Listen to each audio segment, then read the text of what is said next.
Now, if you've been watching my videos, you realise I often have things to kind of show what I'm actually talking about in the question. Unfortunately, my budget didn't extend to having a solid gold cube worth £1 million. But if I did have one, how big would it be? So in this question, we've got quite a bit of information. We've got the amount that gold sells for per gram. We want to know the dimensions of a solid gold cube. And this is worth £1 million. So there's some link between the amount per gram and the total amount. We've also got the density of gold as 19,300 kilograms per cubic metre. So the way I'm going to approach this is just first of all, work out if we've got £1,000 worth of gold, how many grams in total? And I'm going to do that by saying that if we've got £1,000 and we divide that by the amount per gram, that'll tell us the number of grams. So I'm just going to divide that by 35.96. And the whole time I'm going to be keeping all the information in my calculator. So we've got 1 million divided by 35.96.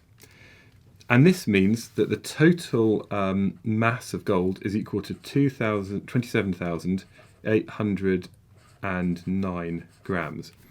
What I'm then going to do is convert this into kilograms, so it's a bit more useful for our equations later on. So this is 27.809 kilograms of gold. So that's equal to the mass.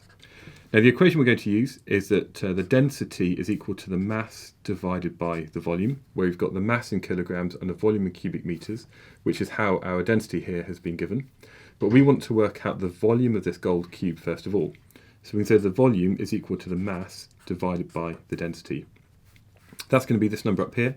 27.809 divided by 19,300, which is the data given in the question. And if I do that here, and this is why I've kept the data on my calculator, first of all, I'm just going to divide by 1,000 to make this 27.809.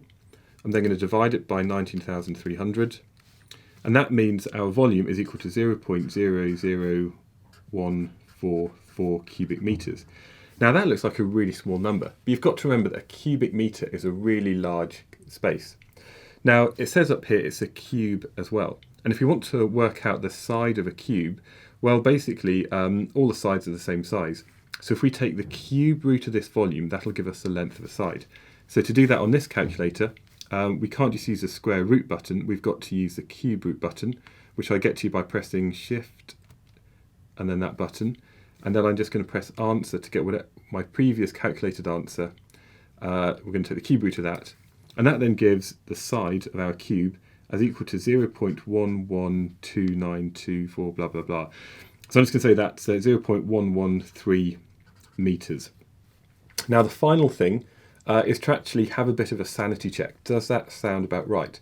Well, actually, imagine if you had a cube of solid gold about 11 centimetres by 11 centimetres by 11 centimetres. That's going to be really, really dense because gold is a very dense element. And that means there's going to be a huge amount of gold there. And in actual fact, that would be worth at these prices. That would be worth £1 million. So that's my approach. I've been using the calculator the whole time. So I'm storing the data so that I'm not making any kind of small mistakes if I'm rounding things down. And very much I'm just interpreting the data in the question and then using that to find the answer.